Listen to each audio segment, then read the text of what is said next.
আসলে দি ভাই, এত বড় একটা অর্ডার না এই মুহূর্তে আমি হাতছাড়া করার কথা ভাবতেও পারিনি। আমি জানি তোর ওই লোকটাকে একদম পছন্দ না, তো ওদের সম্পর্ক আদায় কাজ করার, কিন্তু তোর এই ঝামেলার জন্য না ওরা এই বৃষ্টি বাড়ির কোথাও বাঙালি খাবার পেত না, আর না আমরা আমাদের হোম ডেলিভারির সব থেকে বড় অর্ডারটা পেতাম। সেই জন্যে আমি ভেবেছিলাম যে তোকে কিছু না বলে যদি এখানে নিয়ে আসি তাহলে। কি ভেবেছিলি সব ঠিক হয়ে যাবে তাই তো? না, হবে না।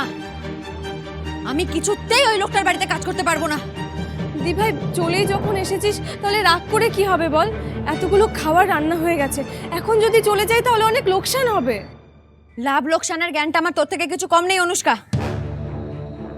আমি যখন পাটিগণিত শিখেছি তুই মুখে ললিপপ নিয়ে ঘুরতি। দি ভাই দেখ, তুই যখন সব বুঝতেই পারছিস তাহলে থেকে জানা রে, আমরা চোখ কান বুঝে কাজ করেই চলে যাব। পারবো না, কিছুতেই পারবো না। চোখ বুঝলেই ওই ঋষি সেনের মুখটা ভেসে উঠছে আমার চোখের সামনে। মনে পড়ে যাচ্ছে কিভাবে অপমান করেছিল আমাকে। আমি বুঝেছি দি ভাই, এবার তুই একটু বোঝ। ওরা তো এই বৃষ্টি বাড়ির অতিথি, বল ওদেরকে না খাইয়ে রাখাটা কি ঠিক হবে?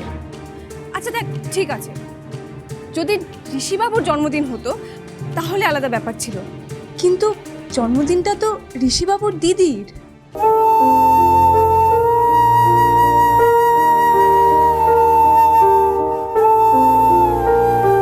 তুই তো বলিস অতিথি নারায়ণ, কিন্তু ঋষি সেন রাক্ষস। দি ভাই ঠিক আছে, অপমানটা তো আমাকে করেছে, তোকে বুঝতে হবে না।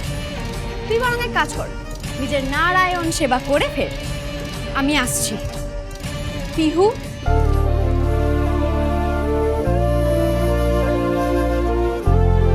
আমি তোমার সাথে কথা বলতে চাইছি না রুশাদি, তাহলে যে আমি দুর্বল হয়ে পড়বো।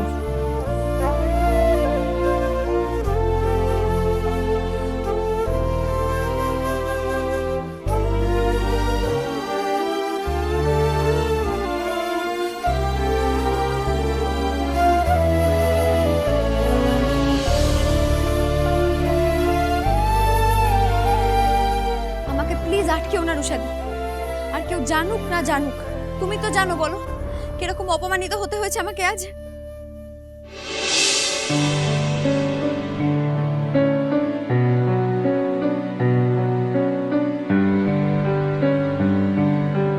আমি সবটা জানি পিহু, একটা কথা শুধু জানতে চাই, আজ আমার এই জন্মদিনের অনুষ্ঠানে তুমি এভাবে চলে যাবে তো? আমি কিন্তু খুব কষ্ট পাবো পিহু।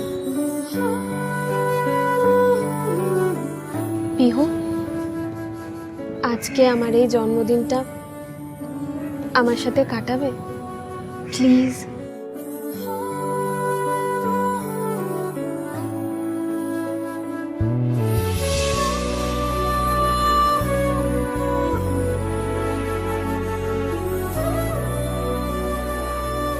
তুমি তো জানো রোশাদি, তুমি বললে আমি না করতে পারবো না।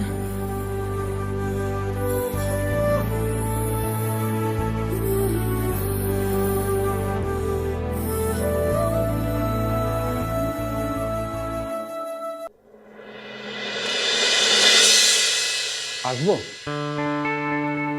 সোমেনদা, তুমি চলে এসছো? এসো এসো, প্লিজ প্লিজ।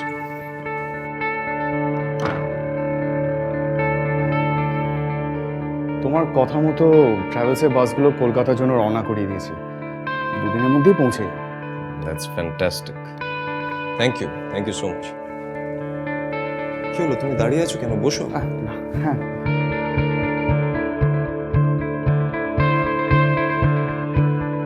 এক পক্ষে ভালোই হলো তাই না? মানে তোমার দাদুর নামে শর্মা ট্রাভেলস নামেই তো বিজনেসটা চলছিল, লাভের গুলো অন্যরাই খাচ্ছিল। এখন কলকাতা ট্যুরিজমটা হয়ে লাভটা এখন তোমারই হবে। হ্যাঁ, আসলে প্ল্যানিং অনেক কিছুই ছিল, কিন্তু এক্সিকিউট করার মতো ভরসার লোক কম। তা ঠিকই বলেছ। বলছি ঋষি, তোমার সাথে না আমার একটা জরুরি কথা ছিল। সোমেনদা, why are you hesitating? Tell me. বলো। আমার এখানে যদি কাজ শেষ হয়ে গিয়ে থাকে তাহলে না আমাকে ছুটি দিয়ে দাও, আমি তাহলে আমার কাজে ফিরে যাই। ফিরে যাবে মানে? দেখো দেখো ঋষি, তোমার ঋণের তো আমার কাছে শেষ নেই, আর বিয়ের পর থেকে তোমার দিদিকে তো তুমি মাথায় করে রেখেছো। আমার তো এখানে সেরকম কাজ নেই, তাই বলছি তুমি যদি আমার ছুটি দিয়ে দাও তাহলে আমার ওই ছোটোখাটো কাজে সেখানে আমি তাহলে ফিরে যাই। That's not possible. তোমার ফিরে যাওয়ার কোনো প্রশ্নই নেই সৌমেনদা, তোমার দায়িত্ব সবে শুরু হলো।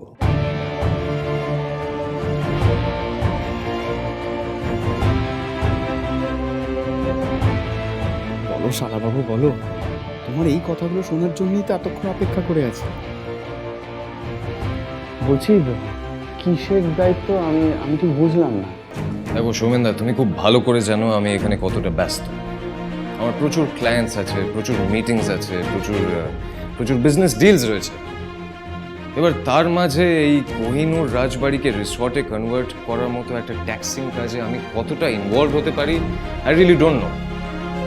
But you know that, and you also know this that this is one of my dream projects. এর মধ্যে আমি কোনো রকমের কম্প্রোমাইজ চাই না।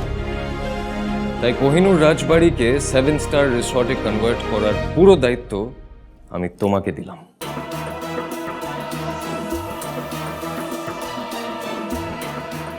না না ঋষি, কি বলছো? আমার মতো না একটা সামান্য মানুষ এত তুমি বড় দায়িত্ব। পারবে, আমি বলছি তুমি পারবে।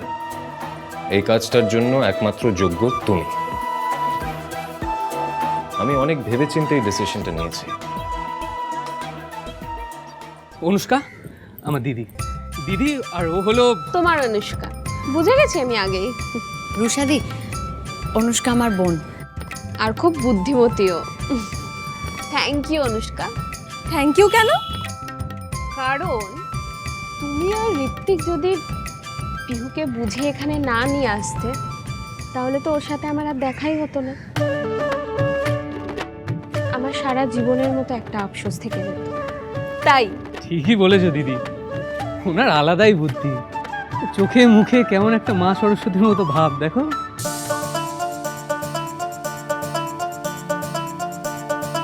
তুমি তো আমাকে থাকতে বলছো রুষাদি, কিন্তু তোমার ভাই। আরে দা ভাইকে নিয়ে চিন্তা করবেন না, দা ভাই তো মিটিং এ। বলো দা ভাইয়ের আসার কোনো চান্সই নেই। আরে বলে দাও না গো। এখন নেই তো কি হয়েছে, একটু ওয়েট করো।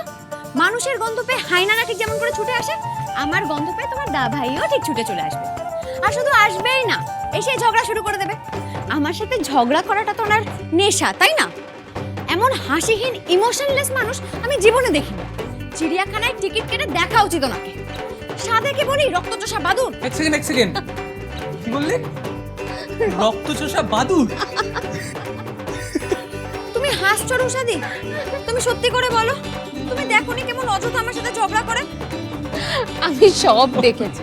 না না না না, পিহু যা বলছো একদম ঠিক। সত্যি তো ওর সাথে ভাই যেভাবে আর ঝগড়া করছিল, আমি তো নিজেই ওকে চিনতে পারিনি।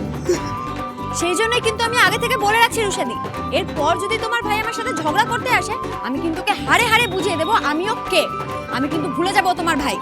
ঠিক আছে ঠিক আছে, আমিও এবার বলছি, যদি সেরম কিছু সত্যিই ঘটে, তাহলে এবার আমিও তোমার সাথে আছি। আচ্ছা এখন চলো তো, ভেতরে চলো। চল রে, ভেতরে গেলে কি করে হবে রুষাদি? এখানে তো এত কাজ পড়ে আছে। আরে সেটা পরে হবে খন, এখন চলো তো। না না না রুষাদি, এতগুলো আইটেম, অনেক প্রিপারেশন বাকি। আচ্ছা খাওয়া দাওয়া তো সেই রাতে, অনেক সময় আছে। কিন্তু তার আগে তোমার কাছে আমার একটা জিনিস চাওয়ার আছে। আমার কাছে কি জিনিস?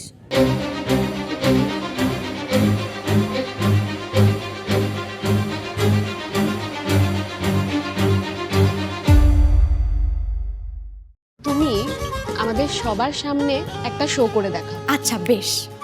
শোনো শোনো সুধীজন, শোনো দিয়া মন, রাজকন্যা রাক্ষসের গল্প করি যে বর্ণন। রামগুরুরে ছানা সে এক, দেমাকে ভরপুর। রাজকন্যার নাম দিল তার রক্তচোষা বাদুর।